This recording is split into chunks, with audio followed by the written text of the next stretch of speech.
নিৰ্মল বতাহ এক নৈসৰ্গিক পৰিৱেশৰ মাজত আৰম্ভ হয় এটি সুন্দৰ পুৱাৰ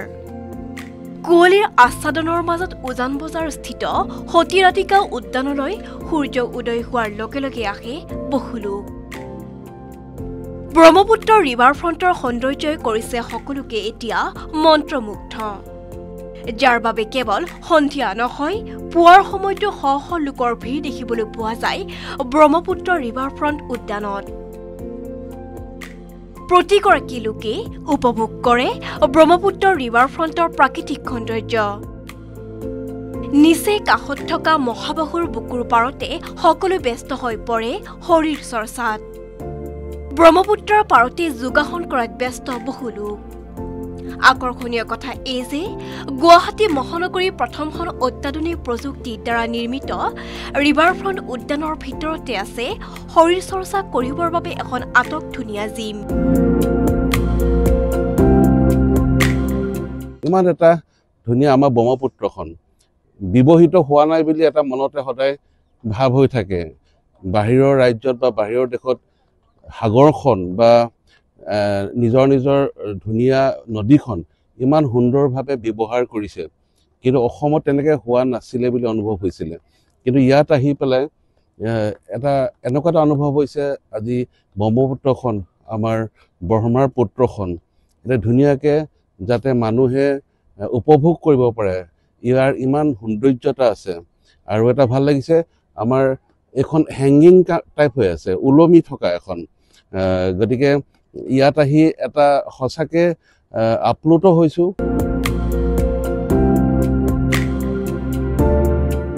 প্ৰাতঃ ভ্ৰমণৰ বাবে এতিয়া সকলোৰে প্ৰিয় স্থান হৈ পৰিছে ব্ৰহ্মপুত্ৰ ৰিভাৰ ফ্ৰণ্ট কেৱল উজান বজাৰৰ ওচৰৰ বাসিন্দাই নহয়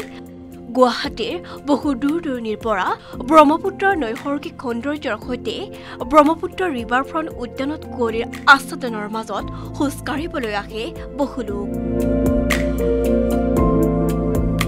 আমাৰ তেনেকুৱা শৰীৰ চৰ্চা কৰাৰ ব্যৱস্থা গুৱাহাটীত তেনেকুৱা নিৰ্দিষ্ট এটা এলেকা নাছিলে এতিয়া আমি হয়তো কেইদিনমানৰ কাৰণে হ'লেও আমি এইখিনি যথেষ্ট সুবিধা পাইছোঁ আমি যথেষ্ট মানুহ আহে ইয়াত ৰাতিপুৱাই হওক দুপৰীয়াই হওক বা ইভিনিঙেই হওক ভাল সুবিধা আৰু যিখিনি ইয়াত মানে শাৰীৰিক চৰ্চাৰ কাৰণে সুবিধা আছে যথেষ্ট উপযুক্ত হয় এতিয়া গুৱাহাটীবাসীৰ বাবে এক নতুন আকৰ্ষণীয় পৰ্যটনস্থলী হৈ পৰিছে ব্ৰহ্মপুত্ৰ ৰিভাৰ ফ্ৰণ্ট উদ্যান ২২,০০০ গছপুলি ৰোপণ কৰা এই উদ্যানৰ প্ৰাকৃতিক সৌন্দৰ্যত বিলীন প্ৰতিগৰাকী লোক বহুত মানে ভাল পাইছোঁ আহি ইমান ধুনীয়াকৈ বনাই দিছে খোজকাঢ়িব পৰাই খোজকাঢ়ি আছে এক্সাৰচাইজ কৰি আছে লগতে মানে ল'ৰা ছোৱালী খেলাৰো কিছুমান আছে গতিকে মানে ইয়াতে খুব ভাল পাইছোঁ আৰু অসম চৰকাৰক মই ধন্যবাদ জনাইছোঁ ইয়াৰ বাবে আৰু কি ক'ম মই মানে ডেইলি মানে ইয়াত মানে বিৰাট ভাল পাইছোঁ আৰু আহি সঁচাই খোজকাঢ়ি ৰাতিপুৱা পুৱাৰ পৰা সন্ধিয়ালৈকে মহাবাহুৰ বুকুত সূৰ্য উদয়ৰ সৈতে অস্তবিলিৰ সৌন্দৰ্য উপভোগ কৰিবলৈ প্ৰতিটো দিনে হাজাৰ হাজাৰ লোকৰ ভিৰ দেখিবলৈ পোৱা যায় ব্ৰহ্মপুত্ৰ ৰিভাৰ ফ্ৰণ্ট উদ্যানত